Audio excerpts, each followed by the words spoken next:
Jadi orang bilang kayak dan langsung ngejudge juga tuh, "Ah, kamu mah kurang iman, kamu kurang ibadah, kamu kurang sholat." Hey, this is mental fatigue gitu kan. Dan Anda memutuskan untuk membiarkannya, tidak mempedulikannya, maka pada saat itu Anda sedang memutuskan untuk mewariskan luka batin tadi, trauma tadi kepada anak dan cucu Anda.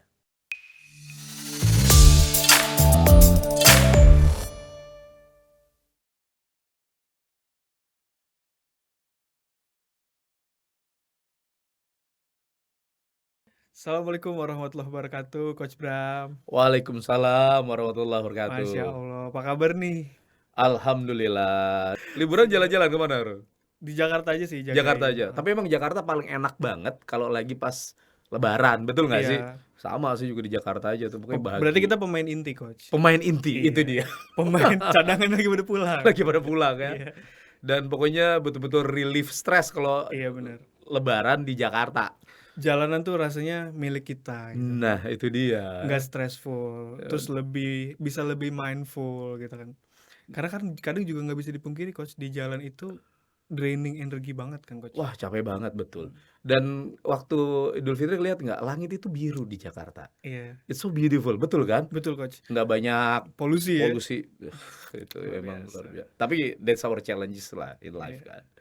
Oke, kita mau ngobrol-ngobrol apa nih, Nduk, kira-kira nih, Nduk? Iya, ngobrol-ngobrol sih itu sebenarnya ada tema yang cukup urgent nanti yang akan kita diskusiin, Mhm. sama ada tema juga yang agak cukup santai sih, Coach. Oke, Nah, kalau kita lihat kan di sosmed itu sekarang ya, Coach, ya, fenomenanya kan ya namanya era informasi, betul. semua orang punya sosmed, semua orang punya media, semua orang bisa mengungkapkan apa yang ada di pikirannya dia gitu. Tapi ini benar-benar butuh framework nih, Coach, dan butuh apa ya, semacam guideline lah. Mmm, Guideline yang mungkin sifatnya nggak tertulis tapi orang harus tahu nih, Coach. betul betul. Nah, yang pertama itu yang cukup urgent itu adalah isu soal self diagnosis. Mending kalau self diagnosis. Lebih parahnya itu kalau dia udah ngejudge orang lain tuh, Coach. Itu dia, betul kan? Tapi judgmental itu diagnosis. Gimana I tuh, Coach? iya, ini memang apa ya, mungkin jadi concern kita bersama ya. Hmm, Ini harusnya disclaimer dulu nih, harus di-highlight banget bahwa yang berhak untuk memberikan diagnosis adalah tenaga ahli gitu kan, yaitu profesional, psikolog dan psikiatrik psikiater, ya. gitu ya. Ya, jadi psikolog dan psikiater itu dia yang bisa memberikan diagnosis. Sementara mungkin yang lain bolehlah katakanlah screening gitu ya. Hmm, Itu pun juga harus ada tenaga ahlinya, iya, ada sertifikasinya. Apalagi kalau misalnya cuma, kayaknya gue kayak gini deh, betul kan? Tapi memang betul judgmental itu yang paling berbahaya. Ini kan lagi rame ya, Ndu, maksudnya orang-orang yang, case-case NPD, betul itu kan? dia ngatain orang pada Nah, NPD itu gitu kan dia, ya. Itu heeh, bahaya banget, guys. Jadi betul apalagi kita ngatain orang nih, misalkan ngejudge ada orang yang dia mungkin sedang percaya diri aja betul. sebenarnya, langsung dijudge di NPD gitu kan. Terlalu ambis tuh kayaknya Terlalu NPD ambis, gitu kan? iya. Terus ada orang yang memang dia mungkin lagi menjaga, lagi melakukan self boundaries aja atau lagi Mhm. melakukan hal-hal yang memang, mungkin terkesan egois, tapi sebenarnya bukan egois, itu adalah cara dia gitu kan, terus langsung di-judge NPD. Itu kayak gampang banget, Coach, ngejudge orang sekarang tuh NPADA, NPD, bla bla bla.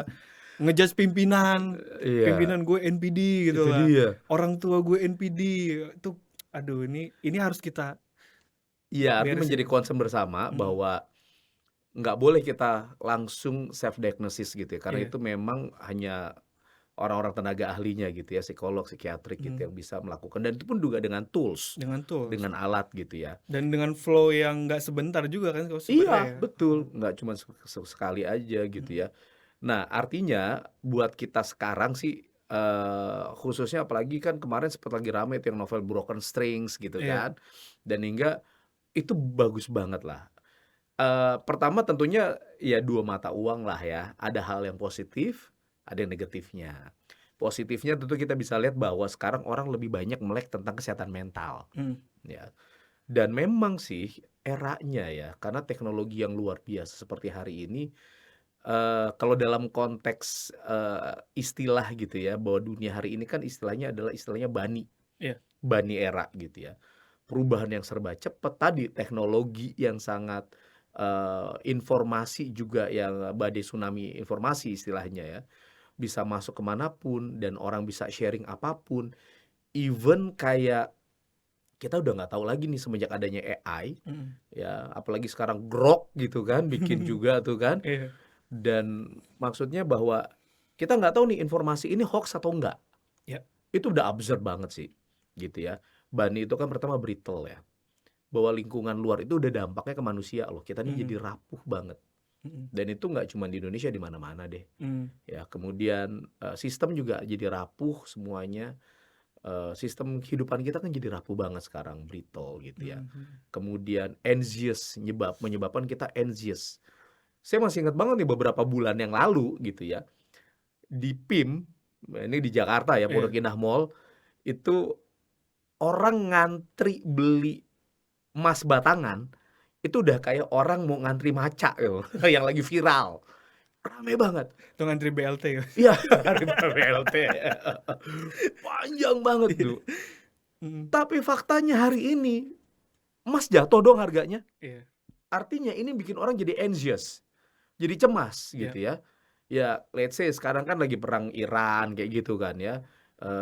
Indonesia kita nggak tahu nih pasokan minyak kita kayak gimana. Mmm. Sekarang kalau misalkan saya tanya ke Pandu gitu ya, kalau ngisi bensin sekarang nih Nduk, Mhm. langsung di-full-in nggak sih? Kalau sekarang? Iya, jadi di-full-in. Jadi di-full-in kan? Iya, Karena kita takut, karena takut. besok Adanya jangan-jangan harga kekhawatiran. udah naik 3 kali lipat. Iya, benar. Karena negara-negara lain kan kayak gitu kan. Nah itu kan part of anxious gitu Iya. ya, bagian dari kecemasan kita. Nah, Jadi panic buying, Coach. yes, itu juga banyak banget yang panic buying bahkan. Iya. Ya, apalagi yang doomsday gitu ya, 7 Iya, hari itu kan, benar. harus siapin backpack di rumah gitu kalau ada apa-apa gitu. Mhm. Jadi ini kan jadi anxious orang ya, kecemasan-kecemasan itu Betul. yang akhirnya berdampak pada peningkatan kesehatan mental dong, Mhm. gitu ya. Dampaknya itu kayaknya luar biasa gitu kan. Nah, karena generasi-generasi milenial apalagi zilenial ya dan alfa nih kan anak-anak ini sekarang udah mulai juga kan mereka Mhm. kena informasi tadi, ngelihat itu ya akhirnya jadi membuat mereka jadi rentan stres kan, Mhm. gitu ya. Dan ini kan kayaknya bisa setahun 2 tahun modelnya kayak gini ya. Mhm. Jadi kecemasan yang berulang dan dalam jangka panjang ini yang akhirnya membuat emotional trap, emosi yang keperangkap di situ. Iya. Dan kalau kita lihat, beberapa mungkin dalam 1 dekade terakhir itu event-nya ada aja ya, Coach, ya. Dari Covid, oke Covid selesai, sekarang perang, WW3 gitu kan. Kayak Ada aja ada event-nya, aja gitu, event ya, iya. event lagi. Acara-acaranya tuh ada aja gitu loh Iya. dibikin-bikinnya dan itu ya direspon oleh masyarakat seluruh dunia jadi bener tadi menimbulkan anxiety gitu kan, kecemasan, panik, dan segala macam yang akhirnya, itu juga berdampak pada self diagnosis tadi, Coach. Itu dia, betul. Karena Heeh, sebenarnya apa ya, orang kalau lagi panik kayak lagi kecemplung sungai nih, iya, gitu kan. Dia akan ambil apapun lah untuk dia bisa bertahan iya, hidup. nge-reach ya untuk Iya, dia saat nge-reach itu. gitu kan, hingga self diagnosis gitu.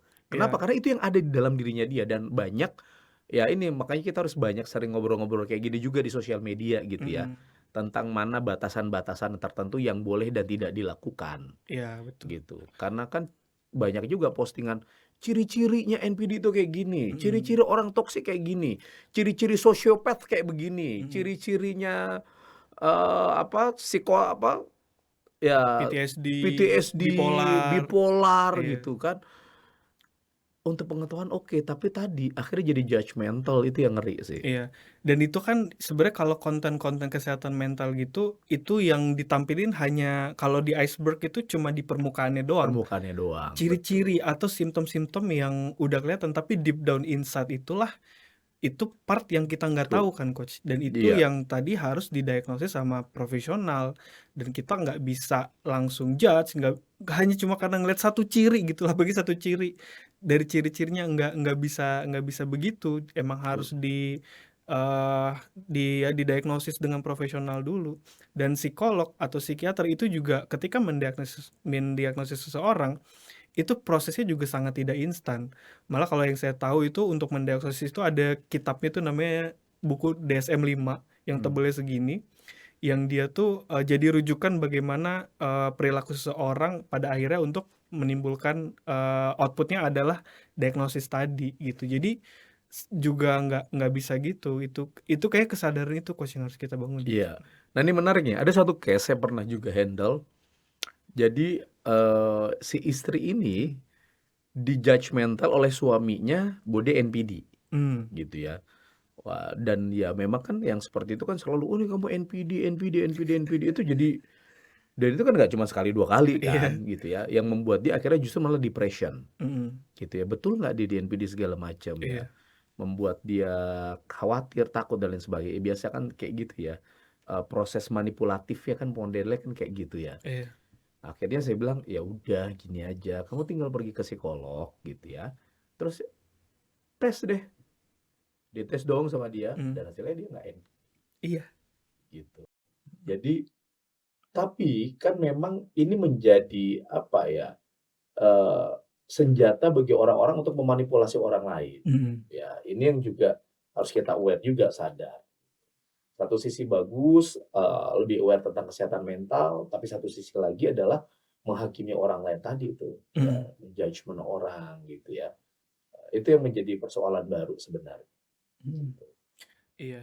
Dan kalau di teman curhat itu kan memang kita nyediain tuh coach. Hmm. Jadi ada psikolog, ada Mhm. coach, ada hipnoterapi yang memang itu profesional di bidangnya untuk jadi kan mindsetnya itu sebenarnya curhat itu kalau bagi saya itu seperti berobat coach. Hmm. Jadi tadi judgmental itu terkadang adalah eh dia nggak tahu nih sebenarnya harus berobat kemana gitu Iya, kan, betul. dan jadinya judgmental gitu. Dan misalkan nih kalau orang-orang juga bilang masih banyak nih coach yang nganggep bahwa aduh ngapain gitu ya, misalkan ke psikolog, ngapain ke coach, ngapain hipnoterapi. Betul. Saya udah berdoa sama Allah, saya udah sholat gitu. Nah kalau bagi saya pribadi kesehatan mental itu sama kesehatan fisik itu setara kan. Jadi eh yang namanya kita mau sembuh itu kan nggak cukup dengan doa ya coach ya, Mhm. tapi ada ikhtiar gitu kan. Mhm. Nah misalkan di kesehatan fisik nih kita mengalami gangguan di kesehatan fisik, apakah cukup dengan kita berdoa saja atau ibadah saja tanpa pergi ke dokter misalkan gitu kan. Pergi ke dokter itu kan sebagai bentuk usahanya atau ikhtiarnya gitu kan. Nah sama di kesehatan mental, datang ke profesional, datang ke psikolog, datang ke coach, datang ke hipnoterapis itu juga sebagai bentuk ikhtiar berobat gitu. Jadi oke, kamu udah ibadah, udah berdoa, tapi itu kan hanya satu part. Lalu part ikhtiarnya mana untuk Mhm. sembuh gitu. Nah, ini yang kadang juga di luar sana ketika mengalami kelelahan mental itu sering dikait-kaitkan dengan keimanan tuh coach. Iya. Jadi orang bilang kayak dan langsung ngejudge juga tuh, ah kamu mah kurang iman, kamu kurang ibadah, kamu kurang sholat. Hey, this is mental fatigue gitu kan. Dan this is mental disorder, gangguan mental. Ya seperti gangguan fisik ketika manusia itu kan harusnya sehat, tapi tiba-tiba sakit perut. Nah sama, manusia kan harusnya tidurnya nyenyak, tapi tiba-tiba sulit tidur gitu. Nah itu ada sesuatu yang terganggu. Nah sesuatu yang terganggu itu harus diobati gitu kan, atau harus melakukan ikhtiar untuk berobat.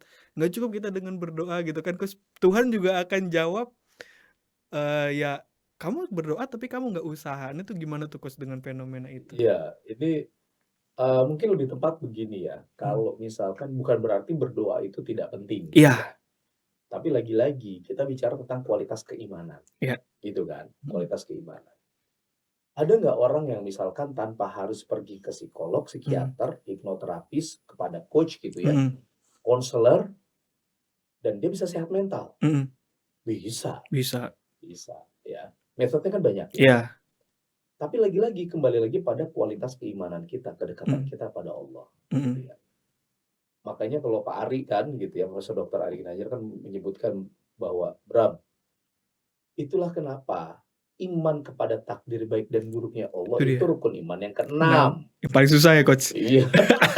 Terus balik lagi ke satu kan. Iya, karena untuk bisa mencapai yang keenam, Mm. dia harus memahami dulu yang 5 ini, dan itu nggak cuma pada tataran logik gitu Iya, ya. betul. Dia betul-betul deep dive ya, menghujam dalam hatinya gitu kan. Yang ini yang kemudian memang perlu nih kita pahami bersama Mhm gitu. mhm. Bahwa bukan berarti sholatnya, ibadahnya itu nggak baik, enggak ya. Mhm. Karena saya ada case gini tuh. Jadi ini this is real case ya, Iya. real case ya. Dia ada bapak gitu ya, yang dia ini sudah ini mau grade divorce. Ya grade divorce itu ya udah pensiun, udah sama-sama senior lah, udah sepuh gitu kan. Lihat anak-anaknya sudah jadi, udah selesai kuliah, sudah kerja, akhirnya mereka mau divorce. Kenapa itu terjadi? Karena boleh jadi selama ini merasa terpaksa dan terikat nih pernikahan itu karena harus ngurusin anak, punya tanggung jawab, ya. Tapi keregangan kan udah terjadi. Iya. Jadi ketika coba diskusi segala macam, oh rupanya yang menarik adalah si bapak ini orangnya kan memang bukan orang yang romantis. Ya, ada kan orang-orang gitu ya, Oh. love language-nya itu bukan word of affirmation lah kalau Iya. bahasa sekarang kita kan, tapi dia lebih pada act of service. Iya. Ya, biasa berbanding terbalik tuh. Iya. Yang act of service dia nggak bisa bicara banyak gitu ya. Nah, sementara si ibu gitu ya, word of affirmation, dia pengennya mendapatkan gitu ya, mendapatkan afirmasi. Dan ini kalau buat teman-teman yang atau ini yang para yang dilihat di sini yang udah menikah ya paham lah ya gitu ya. Biasanya dan yang menarik adalah jodoh Anda gitu ya. Nah, ini Pandu juga mungkin nanti one day ya. Biasanya berbanding terbalik dengan kita. Oke, berarti sebenarnya jodoh kita tuh bisa berbanding terbalik ya Coach ya? Mostly, kebanyakan. Oke. Kenapa? Karena coping mechanism sebenarnya. Wow. Ya, kita selalu mengisi kekosongan dalam diri kita. Hmm. Ya kenapa Pandu jadi seperti Pandu, saya seperti saya. Ini kan perjalanan hidup kan. Di dalamnya ada trauma, ada hal-hal kebahagiaan yang membentuk kita gitu ya. Yang akhirnya kita selalu memenuhi kekosongan dalam hidup kita. Dan kita nyari, tanpa kita sadari, kita nyari sesuatu tuh untuk fulfilling gap. Jadi puzzle match. Iya, gitu. Tanpa kita sadari deh. Coba aja dicek. Biasanya pasangan kita itu ada kesamaan tentunya. Karena kan kalau kita dengan kesamaan kan suka ya. Tapi ada hal-hal yang sangat berbanding terbalik gitu ya. Misalnya kayak yang tadi itu nih, case yang ini ya. Biasanya itu tuh, orang yang word of affirmation, dia akan mencari yang lebih kepada apa, service gitu ya, act of service gitu. Dan biasanya terbanding terbalik begitu. Ya, act of service itu kan biasanya dia service, tapi bukan berarti dia nggak suka afirmasi loh. Dia suka gitu ya. Itu kenapa dia nyari yang afirmasi. Tapi dia nggak terlatih melakukan kata-kata romantis, memuji, dia nggak terlatih. Kenapa? Karena dalam perjalanan hidupnya dia tidak mendapatkan itu. Oke. Nah, sama seperti juga yang sebaliknya gitu ya. Dia selalu dapat afirmasi gitu ya. Maksudnya dia selalu dapat penguatan-penguatan dari kata-kata dari orang tuanya. Tapi mungkin di satu sisi dia perlu yang itu tadi. Ya. Nah, biasanya apalagi kalau misalkan yang apa istilahnya yang cuma yang penting ada di dekat orangnya aja. Ini physical touch. Kan physical touch sentuhan. Sentuhan. Satu lagi. Kalau physical touch juga orang-orang yang dapat physical touch yang dia jodohnya physical touch karena dia nggak pernah dapat itu ketika dia bertumbuh. Oke. Biasanya begitu gitu ya. Ini apa time. Quality Quality time. Iya, quality time ya, time. quality time. Orang-orang yang perlu quality time ketika kecil dia selalu ngerasa sendiri. Iya. Ya, biasanya selalu begitu. Dan dia perlu orang yang quality time. Nah, biasanya berbanding terbalik gitulah. Nah, ini si bapak dan ibu kan berbanding terbalik nih, case yang tadi nih, kita balik lagi ya. Dan itu bahaya kalau misalkan kita nggak pernah tahu ya Coach, dan nggak pernah dites ya. Itu dia. Talent DNA-nya apa, terus kita nggak pernah tahu misalkan pasangan kita tuh sebenarnya apa gitu kan, kita tuh apa, kebutuhannya di mana, potensi kolaborasi di mana, potensi konfliknya di mana gitu. Gitu kan Coach? Bisa masuk betul loh, talenta juga bisa. Itu kan kalau talenta itu udah terbentuk ya hari ini. Tapi penting juga buat kita, makanya kayak misalnya ketika kita berpasangan, masing-masing bawa luka batin. Gitu ya, masing-masing bawa luka batin ya. Talent DNA bisa membantu itu sebagai bentuk tools-nya gitu ya.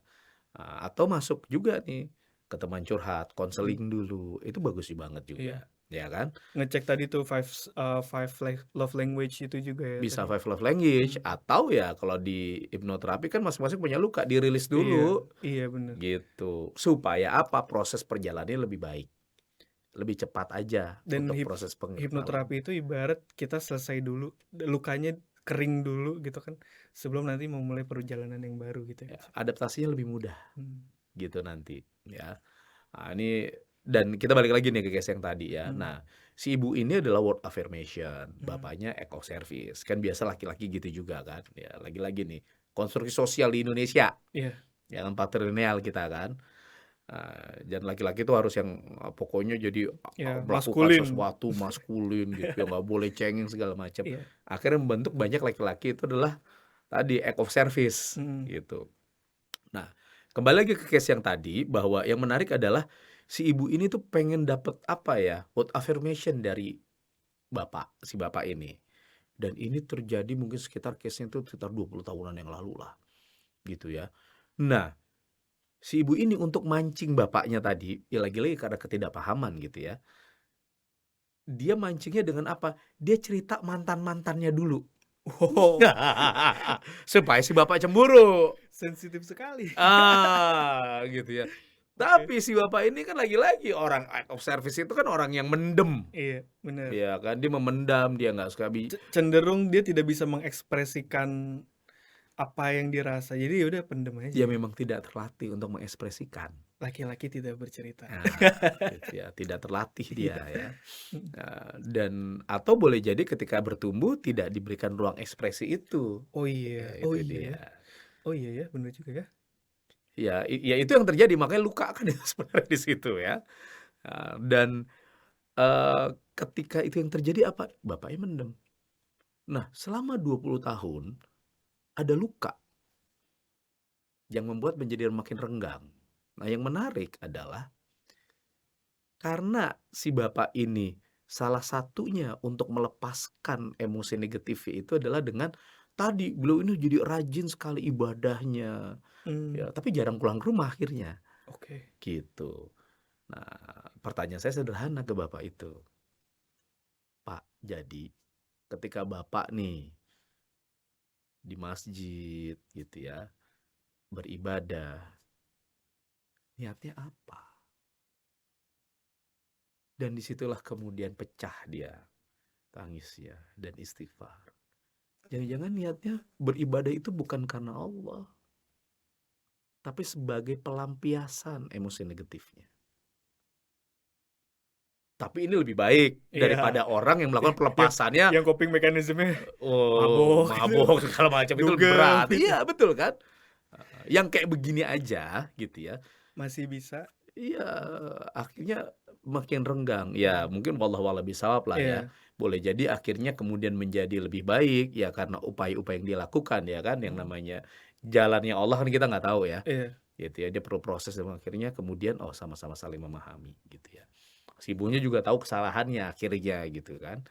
Dan tahu bahwa oh ya ternyata ini yang dirasakan oleh suaminya. Ya akhirnya mereka nggak jadi gerai divorce gitu ya. oke, Eee, nah, konteks seperti ini nih yang harus kita pahami gitu ya, bahwa iya betul tentunya buat kita yang punya luka batin dan lain sebagainya, beribadah itu menjadi bagian di dalamnya gitu ya. Tapi seringkali itu aja nggak cukup. mhm, Saya sepakat banget tadi ikhtiar gitu mhm, kan. Kita perlu melakukan ikhtiar-ikhtiar lain.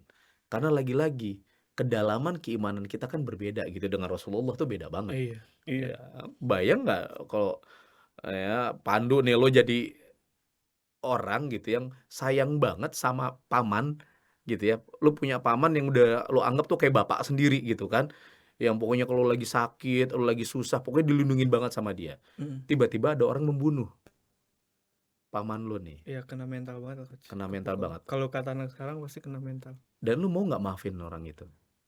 Belum tentu, betul kan? iya, Nah, tapi Rasulullah memaafkan Wahsy dan Hindun yang membunuh paman Hamzah. Nah, kualitas itu kan nggak mudah didapatkan. iya ya, Iya hati kan? sebesar itu ya, Iya, dan kita kalau bukan karena keimanan yang kuat banget yang kuat gitu ya. banget, Impossible. Jadi mungkin kita bisa ambil jalan tengahnya gini ya, bahwa upaya-upaya yang kita lakukan, misalkan kita mau melakukan kepada apa, misalkan kita mau merilis luka batin tadi gitu ya, dengan orang-orang yang memang ahli gitu ya, tenaga-tenaga ahli tadi, baik psikolog, psikiater, konselor, hipnoterapis, coach gitu ya. Dan itu adalah sebagai bagian dari upaya kita memperkuat keimanan. Yes. Bisa banget dong, betul kan? Mhm. Makanya nih lagi-lagi, tapi ini menjadi sebuah belief system ya, menjadi Mhm. keyakinan kita bahwa kenapa akhirnya kan banyak orang yang nanya, "Kenapa sih kok Pak Ari gitu ya, ISQ kita masuk ke dalam dunia kesehatan mental?" Karena at the end pada akhirnya seorang coach, hipnoterapis, atau sekarang kan kita juga ada fakultas psikologi di UAG gitu ya, ADHD Mental Health ada Center. ISQ Mental Health Center ya, kemudian ada teman curhat. Karena lagi-lagi belief, keyakinan si coach pasti akan berdampak dong kepada Ya, klien, coachee-nya, pada coaching-nya. kliennya ya. Dan itu kenapa tenaga ahlinya juga pastikan yang memang punya Kapabilitas. kapabilitas dan juga punya belief system. Mhm. Iya dong, betul kan? Betul, Apalagi ya kita kan orang Indonesia ya. Orang Indonesia ini kan ya kita berlandaskan ketuhanan yang Maha Esa. betul. Sains aja juga nggak cukup ya, Coach, ya? Sains saja nggak cukup. Heeh, sains aja Betul. juga nggak cukup. Jadi memang harus ketemu di titik tengah, Iya, berkolaborasi juga. Tadi kan yang di judgmental tadi itu tentang kurang iman, apa, which is betul, iman itu, juga sangat berperan sangat penting dan sangat besar terhadap mental health, kesehatan mental. Jadi, harus ketemu di titik tengah gitu ya, Coach, karena ya? ada polarisasi tuh akhirnya Ndu, Iya, gitu ya. Yang satu nih terlalu, wah ini kayaknya nggak kuat iman gitu iya, kan, nggak deket nih sama Allah, nggak punya iman aja kayak gitu kan. Ini yang sisi kanan nih. iya, si kanan. Sisi kiri Kiri, lagi si paling mental health iya, gitu kan. si paling sains Si nih. paling science gitu Iya, kan. Wah pokoknya ngapain bro berdoa, ngapain ini kayak nggak penting banget gitu. Ya iya, nggak gitu nggak gitu juga juga, betul. gitu ya. Buat ternyata iya bahwa dimensi spiritual atau misalkan itu berbeda dengan cuma pada tataran ini ya, menjalankan ibadah ritual, itu Mhm, berbeda iya, gitu. bener, Coach. Ini harus kita pahami Iya, iya, sebenarnya, oh iya, bener juga ya, kadang juga banyak orang beribadah tuh cuma ritualnya aja ya, Coach, ya, ritualnya tapi nggak sampai aja. tembus ke dimensi spiritual ya. Iya. Exactly. Nah, sebenarnya kan bahwa bagian dari ketika kita tadi, ya kita konseling gitu ya, itu bagian dari ikhtiar kan. Mhm, Bagus banget tadi Fandi bilang gitu, ikhtiar. Dan itu sebenarnya jadi bagian dari kedalaman kita untuk memahami tentang diri kita, mujahadah kalau bahasa agamanya gitu mhm, ya. mhm. Untuk apa? Untuk kita bisa bertumbuh keimanan kita menjadi lebih baik, kan di situ. Wah, menarik, Coach. Karena kalau kita bicara tentang kan ada hubungan kita dengan kualitas hubungan kita dengan Tuhan harus kita perbaiki, Mhm, kualitas hubungan kita dengan diri kita sendiri, iya, kualitas hubungan kita dengan orang orang lain, lain. dan kualitas hubungan kita dengan alam. Mmm, Itu dia. menarik, menarik, Coach. Jadi, kalau boleh disimpulkan, itu berarti, gimana, Coach? Maksudnya dengan di luar sana nih fenomena gitu ya, key take point-nya menurut Coach Bram gimana, Coach? Yang pasti pertama lagi-lagi kita coba sadar sih, secara sadar gitu ya, be mindful. Kalau kita kemudian mengambil satu tindakan, ucapan dan lain sebagainya cuman sebatas pada tataran apa ya, tadi menghakimi orang lain dan lain sebagainya, atau kemudian kita self diagnosis, Mhm, boleh jadi itu dalam kondisi yang tidak sadar sih. oke. Ya, boleh jadi itu sesuatu yang memang kita lakukan karena mekanisme pertahanan diri kita gitu ya. Mmm, Atau dalam kondisi ketika kita itu tidak sepenuhnya menyadari secara sadar di momentum kita hari ini bahwa oke, yang saya lakukan ini sesuatu yang baik atau tidak gitu. mmm, Kan kita harus ada beberapa dong saringan gitu ya. Kita bisa memberikan batasan pada diri kita nggak gitu ya. Bahwa oke, kalau saya punya cara berpikir seperti ini kira-kira saya sadar nggak ya? Atau saya melakukan tindakan ini karena memang ketakutan dan kekhawatiran saya aja. Karena segala sesuatu tindakan yang kita lakukan karena berdasarkan ketakutan, mhm, anxious tadi, mhm, gitu ya. Ya boleh jadi tindakannya adalah tindakan yang memang tidak bertanggung jawab Iya. gitu kan. Jadi respon kita menghadapi sesuatu itu menjadi penting sebenarnya. Balik ke Ero itu juga ya. Iya, betul. Cara kita merespon menentukan outputnya ya. Nah, Ero kan kalau tadi nih, mungkin banyak juga yang belum Nggak paham tahu. tentang Ero gitu Iya. ya. Itu event, E-nya itu event itu kan realita gitu Iya. ya. Kejadian, realita Yang di luar kontrol di kita luar kan. dari kontrol kita. What should we do dengan itu? Apa harus kita lakukan? Acceptance. Iya. Yang keenam tuh. Acceptance. Jadi belajar, coba deh lihat, atau saya belajar juga kan beragam teknik-teknik terapi gitu ya. At the end ujung-ujungnya cuma mengantarkan kita pada satu kata itu tadi, acceptance. Deal with it. Ya, begitu kita accept with the reality atau the event, kita kan mampu merespon dengan positif. Gitu. Atau kita bisa at least paling tidak indifference gitu ya. Indifference itu artinya netral. Ya, tidak negatif, tidak juga terlalu positif toxic gitu, enggak, tapi indifference, tergantung case-nya dong. Iya. Gitu.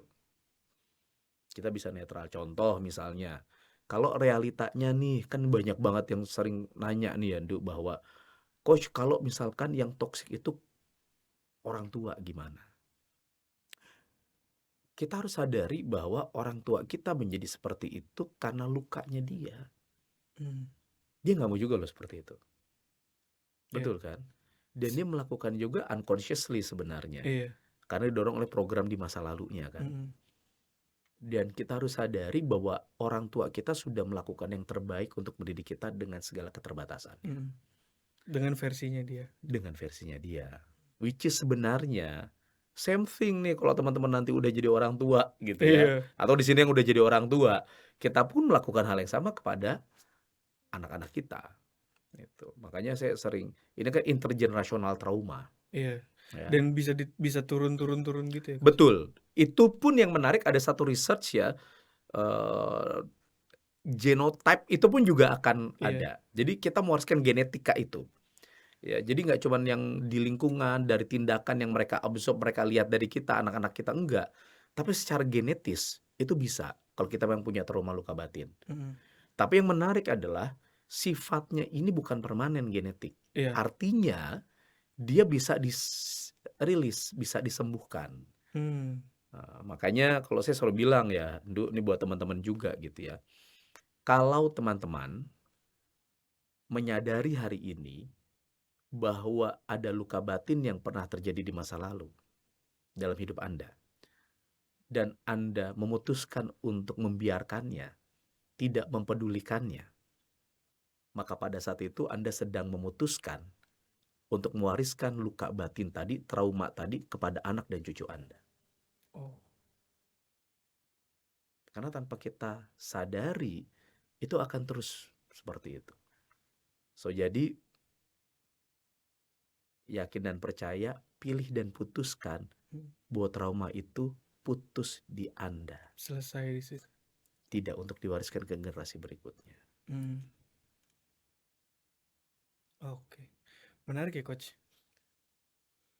Dan apa ya, itu kan juga mungkin berkaitan dengan kepribadian, berkaitan juga dengan apa ya, ada yang bilang gitu kan, mungkin seseorang nggak bisa berubah gitu ya. Tapi tadi setelah penjelasan Coach, itu saya jadi dapat ide bahwa sebenarnya seseorang itu bisa berubah ya, Coach ya? Bisa. Kan ada gini, ada mungkin tuh istilah ini ya, peribahasa Jawa tuh. Iya. Ya, watu iso diobati, batuk bisa diobati. Watak orang iso diobati kan. Nah, itu. Mungkin yang dimaksud di sini watak itu adalah personality. Ya, kayak misalkan kalau di YSU kan kita ada tools talent DNA ya, tadi udah di-spill nih oleh Pandu ya. Top 10 itu akan tetap ada sama, Ndu. Ya. Tapi bukan berarti kita tidak bisa mengontrol itu. Contoh misalnya, saya orang yang memang result based oriented. Saya bukan proses based gitu ya. Kalau misalkan ada teman saya Coach Arif gitu ya, dia kan proses based gitu ya. Bisa nggak saya jadi proses based? Oh, nggak bisa, susah. That is a personality. Tapi Oke. Apakah itu merugikan saya atau tidak, kan tergantung bagaimana saya kontrol. Iya. Itu loh yang berbeda. Oh, iya, I Nah, see. jadi kita jangan jadi membedakan antara mana personality gitu ya, Oke. dengan karakter. Itu. Ya, karena kalau bicara karakter itu bisa berubah. Mhm. Kalau saya selalu percaya, selama Tuhan memberikan nafas pada kita, maka selalu saja ada pintu taubat di sana. Mmm. Iya, itu Coach. Gitu dong. Heeh. Dan iya, itu kenapa tadi akhirnya mendorong saya mengungkapkan itu, karena saya juga melihat banyak sekali stigma ya. Mhm. Jadi kayak misalkan, tadi kita bahas trauma yang diturunkan. Kenapa misalkan ada seseorang atau ada pasangan misalkan melakukan kekerasan nih Coach, Iya, di dalam rumah tangga gitu kan. Ya itu kan kekerasan itu kan, seseorang melakukan kekerasan itu tidak dengan proses tiba-tiba, tapi betul. bisa jadi dia belajar. Belajar dari mana? Dari pola asuh, Iya, dari lingkungan hidup. Mungkin dia pernah melihat orang tuanya berkelahi, kemudian melakukan kekerasan, yang itu masuk ke pikiran bawah sadar dan akhirnya yang dia tahu ketika dia konflik, dia harus melakukan kekerasan. Nah, itu kan banyak sekali stigmanya juga nih Coach, yang beredar bahwa seseorang tuh nggak bisa berubah gitu, once dia melakukan kekerasan itu begini-begini. dia. Nah itu gimana Coach mengenai itu? Nah, ini kan jadi ini lagi kan bahwa ya lagi-lagi nih karena informasi segala macam ya si paling science tadi gitu ya Iya, atau orang yang, menerima absorb ilmunya ini separuh-separuh gitu ya. iya. Dia bilang, "Ya saya emang orangnya kayak gini nih. Nah itu dia. Saya begini nih karena trauma, karena bapak saya, Iya. karena ibu saya." Jadi justifikasi gitu ya? Iya kan, jadi justifikasi buat dia, pembenaran, excuse dia, Iya. blaming dia gitu ya. Mhm. Nggak dong. Once Anda sudah menjadi dewasa kan gitu ya. Ya dewasa ya paling nggak punya KTP, Iya, kalau hukum negara, betul kan? Tapi hukum agama akil balik. kebalik. De facto-nya itu ya? Betul kan? Heeh. Artinya bahwa susunan struktur otak itu sudah sempurna sebenarnya. Mhm. Ya jadi memang kalau baca bukunya Uncle Haji Sukhaimi itu ya, Uncle M gitu ya, itu kan buku parenting tuh ya, dia bilang bahwa ketika orang akil balik ya, manusia akil balik itu sebenarnya struktur susunan otak tuh sempurna. Mmm. Itu kenapa jatuhlah segala macam tanggung Hukum jawab buat iya, dia. hukuman itu ya? Ya buat anak-anak kan Iya. nggak ada kan Mhm. gitu ya, kalau dalam agama ya bahkan dosa aja kan ke orang tua. Iya, Karena memang struktur otaknya belum sempurna. iya. Ya dia masih dalam, eee, orang tua ya, karena orang tua. Apalagi di atas 21 tahun gitu ya, itu kan sudah sangat firm ya. Mhm. Nah, artinya tanggung jawab ada di dia, gitu ya, bahwa nggak ada tuh persoalan. Makanya tadi ketika Anda sudah tahu bahwa ada yang salah dengan diri Anda punya luka dan Anda membiarkannya, ya itu adalah sebuah konsekuensi yang Keputusan. harus keputusan dan ada konsekuensinya, Iya, gitu. Jadi nggak bisa dijadikan justifikasi, excuse, blaming juga, iya. gitu, di Menarik, situ. menarik, menarik. Nah, sekarang nih Coach, Mhm, kalau kita kan misalkan udah banyak yang aware nih Coach, udah banyak betul. yang sadar nih ya kan, tapi masih bingung nih Coach, artinya ya gue udah sadar nih, gue udah tahu dan gue udah mau berubah nih misalkan gitu kan, gue udah mau menjadi lebih baik, gue udah mau sembuh. Nah terus next step-nya apa nih Coach? Nah, ini menarik nih, artinya kan harus ada solution dong, betul kan? Betul. Harus ada communication channel-nya nih, salurannya.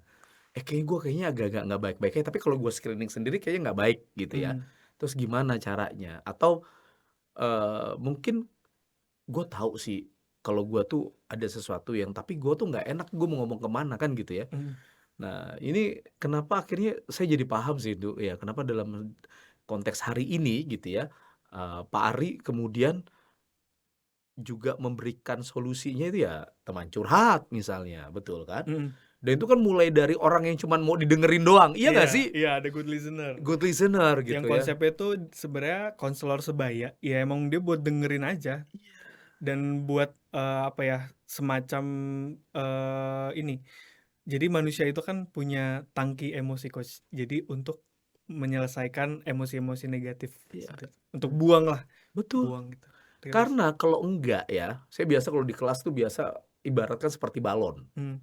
gitu ya. Dan kalau balon kita udah full, apakah dunia akan baik-baik aja ke kita? Nggak juga, Mmm. tekanan akan ada, stresor, Iya, ya penyebab stres. Akhirnya apa? Belum meledak. meledak ya. Kalau udah meledak, ya kalaupun dia punya keimanan yang kuat, jatuhnya kemana? Tetap aja ke fisik, Mhm. penyakit-penyakit fisik gitu ya. Psikosomatis. Nggak cuma Mmm. psikosomatis, karena kelebihan hormon kortisol.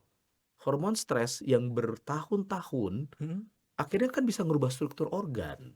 Oh iya, Coach. Iya dong, gitu kan. Menarik nih, Coach, Bisa boleh ke di-spill dikit? cancer gitu ya Wow. kalau menurut risetnya Toru Abe, bisa terjadi penuaan, sel-sel kita menjadi lebih tua, tuh ada risetnya dari jurnal dari Thorax gitu ya, itu masuk ke paru-paru juga gitu ya, itu karena stres gitu. Dan bahkan kalau di Luihe beragam macam tuh penyakitnya, ada beberapa yang, berdampak pada memang kesehatan, autoimun, itu kan Mmm, penyakit-penyakit berdasar awalnya dari depression, mhm. gitu. Jadi Dari isu mental health. ya, karena lagi-lagi orang yang punya permasalahan kesehatan mental punya kecenderungan 2 3 kali lipat lebih bisa mengakibatkan dia punya permasalahan kesehatan fisik.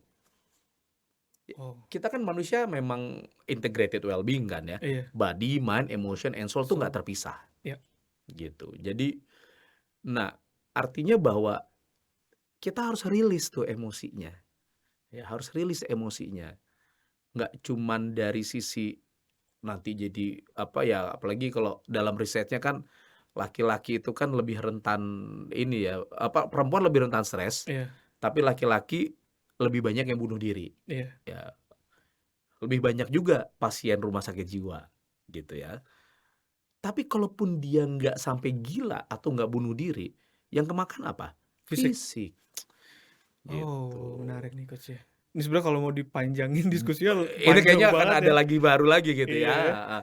Tapi it's okay, nggak apa-apa, artinya kita bisa memahami di sini kenapa pentingnya relaksasi gitu ya. Kan bayangin tubuh kan selalu dalam squeeze, kok otot-otot kan kaku, makanya kalau lagi stres capek-capek, pegel-pegel, karena kita squeezing. Hidup dalam self defense mechanism, Mmm, hidup dalam mekanisme pertahanan gitu iya, ya. Dan lagi-lagi dalam dunia kita hari ini yang tadi kita di awal tuh sharing ya, bunny era, perang dan lain sebagainya, harga-harga melambung tinggi, fluktuasi yang nggak jelas. Sekarang ini kita hidup dalam kondisi bertahan, survival mode, dan ini berbahaya, gitu ya. Jadi kita harus bisa kontrol ini, itu dia. Nah, balik lagi, terus gimana caranya? Ya harus rilis. Dan persoalannya adalah banyak di antara kita nggak punya safe place. dan nggak tahu. Nggak tahu dia harus kemana. Kalau dia punya temen dia nggak takut dong, ini kalau saya sharing, safe place nggak buat saya ya? Iya. Ke orang tua, kayaknya safe place nggak ya? Atau malah diomelin lagi? Itu yang tadi saya bilang, sebenarnya curhat itu kalau saya udah anggapnya udah di level berobat, Coach. Mhm. Kenapa? Kalau ketika kita datang curhat, sama aja kan kayak kita datang berobat, tapi ketemu orang yang nggak tepat, yang itu jadi backfire kan, Iya, gitu. makanya saya sepakat tuh ketika ada teman curhat gitu ya, itu safe place sebenarnya, Mhm, ya. Safe place untuk kita untuk bisa sharing, mhm, ya. Kalaupun kita cuma mau rilis aja nggak apa-apa gitu ya. Apalagi kalau sampai relief, kan nah, gitu kan. Ya relief tentunya dengan konselor mhm. gitu ya. Eee, bisa nggak self healing? Bisa, tapi perlu komitmen dan konsistensi gitu ya. Kalau dengan tenaga ahli kan dia prosesnya lebih cepat, itu aja sih perbedaannya. Satu lagi nih, Coach, yang tadi nge-trigger ya, izin. Tadi berdasarkan penjelasan bahwa kan yang akhirnya kehajar fisik nih, Coach, gitu Betul. kan. Eee, Sekarang juga orang-orang tuh banyak menganggap isu mental health itu hanya berkutat di Gen Z nih, Coach. Yang sebenarnya kan enggak ya, stigmanya tuh kayak mental health tuh Gen Z mental Mmm, health. Tapi sebenarnya kalau saya punya pandangan, justru isu mental health ini di semua generasi. betul. Cuma boleh dijelasin nggak, Coach, gimana nih, Coach? Nggak paham aja sih Nggak sebenarnya. paham aja ya? Nggak paham gitu ya. Gen X misalnya, Iya, betul kan? Boomers, punya nggak isu mental health? punya. Punya. Cuma mereka nggak paham, dampaknya apa? Fisik, penyakit, darah tinggi naik, kolesterol, asam urat, gula, gitu ya. Kan gula itu ketika kolesterol kortisol berlebihan, tubuh akan menyeimbangkan dengan melepaskan glukosa, gula, Glukosa. Oh, gitu. Makanya orang yang diabetes mellitus nggak boleh dia stres, karena gulanya pasti tinggi, gitu. Larinya ke sana, cuma nggak paham aja. Kan sekarang didikan VOC, iya. gitu ya. Ya akhirnya dampaknya begitu tuh. Dan banyak juga yang ngeklaim katanya, generasi-generasi di atas Gen Z itu mentalnya lebih kuat gitu. Kalau Gen Z itu mentalnya lembek gitu, stigmanya kan gitu. Enggak juga Yes. sebenarnya gitu ya. Nah, tapi memang intinya sih pertengahan lah. Iya. Ya, gentle parenting yang terlalu gentle juga nggak bagus dong Iya. buat mentalnya gitu Iya. kan. Jadi nggak tough ya coach ya. Jadi nggak tough. Hmm. Khusus di usia apalagi ya, contoh di usia 7-14 kan kalau menurut Ted James itu eranya modeling gitu ya, atau punishment and reward have to be clear. Kalau anak nggak pernah dikasih punishment ketika dia dewasa, dia nggak tahu mana baik, buruk, benar, dan salah. Iya. Nah ini yang menimbulkan akhirnya jadi narsisik dan lain sebagainya Oke. sebenarnya gitu. Jadi dia nggak tahu tuh apakah dia salah, apakah dia benar gitu kan. Karena ketika dia bertumbuh dia nggak pernah diberikan mana hukuman, mana reward. Ya, Oke. terlalu gentle tuh nggak baik Iya. juga Iya. gitu.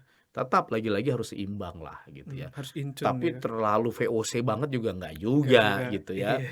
Jadi General Dendels nih orang tuanya itu nggak juga gitu.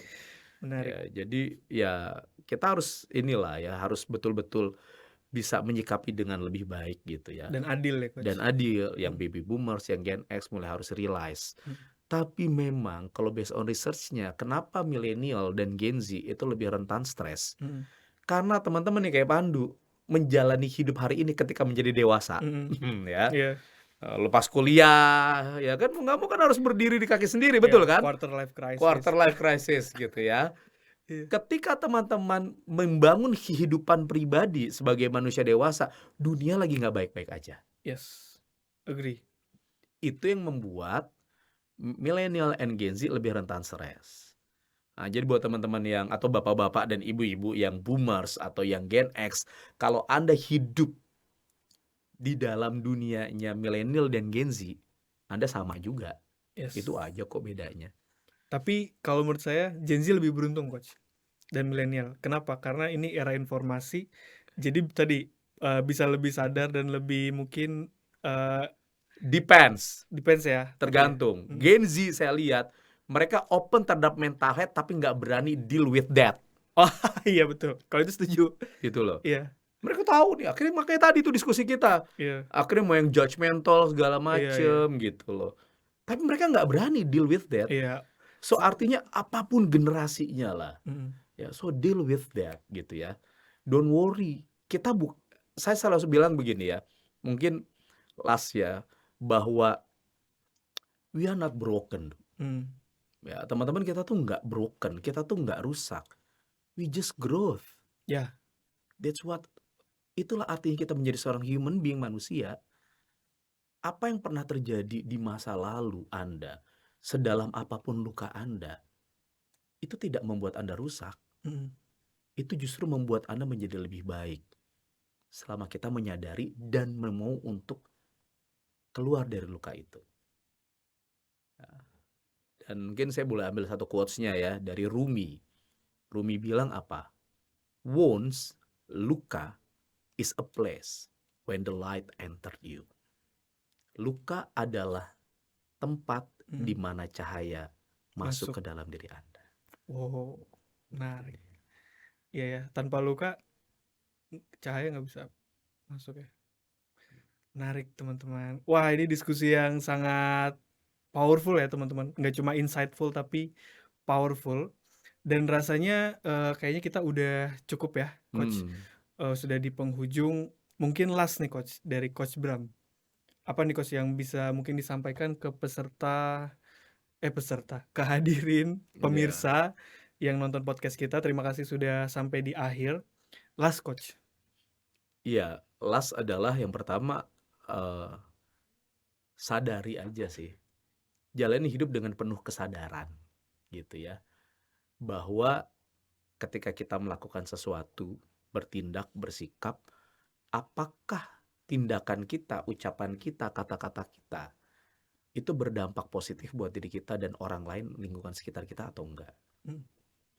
Tapi kalau misalkan ternyata masih ada momentum-momentum ketika Anda menyesali tindakan dan ucapan Anda, maka itu adalah sebuah ucapan dan tindakan yang berasal dari luka batin Anda. Kalau itu terjadi, sadari. Anda harus melepaskan, Anda harus menyembuhkan luka itu. Terima kasih Coach Bram, luar biasa diskusinya. Semoga ada next episode yang bisa kita bahas lagi. Insyaallah. Terima kasih teman-teman semua sudah menonton podcast ini sampai selesai. Kami akhiri, wassalamualaikum warahmatullahi wabarakatuh. Waalaikumsalam warahmatullahi wabarakatuh.